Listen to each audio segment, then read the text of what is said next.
The blood of our countrymen stains the earth. Come, avenge it drop for drop!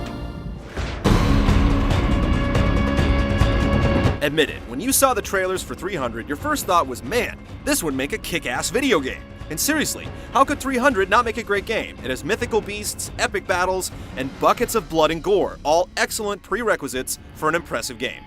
How could things get screwed up? You're about to find out.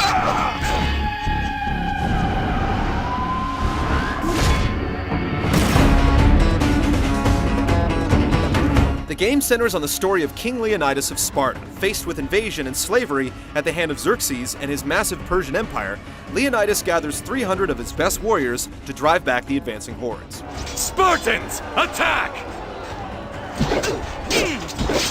While the film focuses almost solely on the various stages of that battle, the game, thankfully, branches out a bit more. Here, you'll find fleshed out segments that are nothing more than a few moments of plot development during the movie. While the game features no movie footage outside of the official trailer in the bonus section, the story bits are still engaging. Drawn in a gorgeous graphic novel style, the cinematics are done quite well. Even the voice acting is decent, for the most part. In the story department, 300 gets things right. It's just the rest of the game that needs work.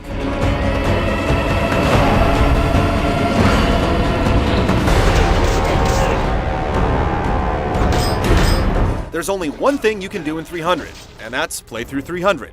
This is a straightforward action game. You won't find any mini-games or extraneous modes here. Once you've completed a level, you're able to return there to play through it again, should you so desire. Since Leonidas gains different abilities as he cleaves more and more of his enemies, you may actually find that you want to return to specific challenges and try them again with a powered-up Spartan warrior. While this game is a brawler at heart, it's more than a little disappointing that there's no sort of wireless multiplayer on tap here. Other PSP brawlers have done it, and done it well, like the recent Warriors game, for example. And considering 300 is a bit one-dimensional in the gameplay department, a multiplayer option would be a fantastic way to add a bit of replay value. Let's show them what their folly's unleashed!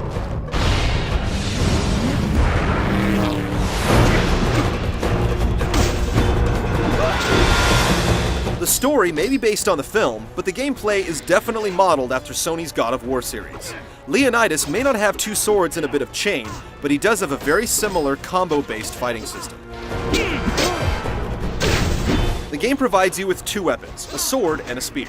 They technically have different uses, though you'll find the sword is best for all but some very particular situations, mostly where you have to destroy an enemy's shield or hurl your weapon at attackers from a distance. Using Leonidas' shield as both a blunt and throwing weapon rounds out his arsenal. Plus, you can use points earned to buy better versions of the three implements. The combo system seems like it should be very deep when the game starts, but you'll find it's actually quite limited. As levels wear on and on, the same tactics must be used over and over again. It never comes anywhere close to being as engaging as God of War. In fact, it's downright boring most of the time. And those 300 companions of yours? Well, they should have renamed the game 2. Generally, only one of them will accompany his king into battle. In fact, the game completely fails to recreate the feel of the epic fights in the flick.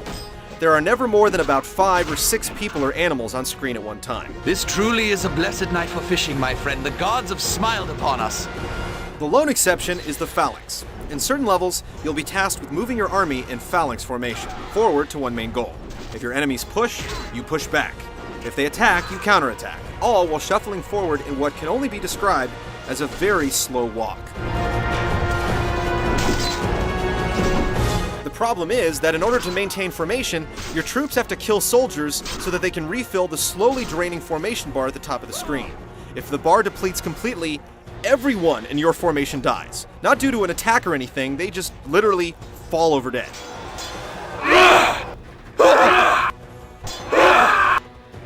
Variety is nice, but when it borders on absurd, it's just stupid. And overall, the gameplay in 300 fails to do service to the movie or the genre at large. Taxos, are you injured?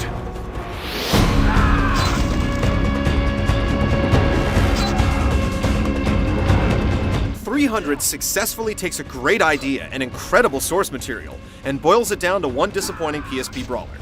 One can only wonder why a console version of this game was never created, where the technology would do the flick justice, but all we have is this uninspired movie spin-off that falls flat on just about every front. Hey, Did you hear something? It's just the horses.